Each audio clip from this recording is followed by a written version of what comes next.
A day in my life as a content creator of age of 12 ay mapapasabi ka talaga ng ay for the go. Ngayon nga po palang araw ay magtutupi muna tayo dahil napakadugita talaga ng kama. Ay for the go na nga pa.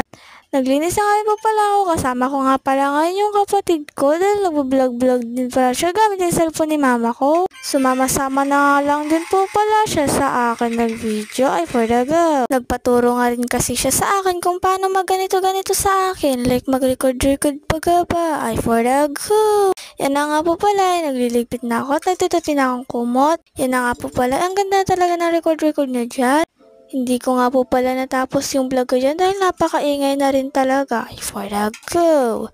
Siguro sa susunod ko na lang ipagpapatuloy yan. Ay for the go na nga pala. Yan na nga po pala yung natagpuan ko ng mga luma kong gamit na hindi ko na talaga maalala na kung ginamit ko pa ba doon. Ay for the go. Bye-bye!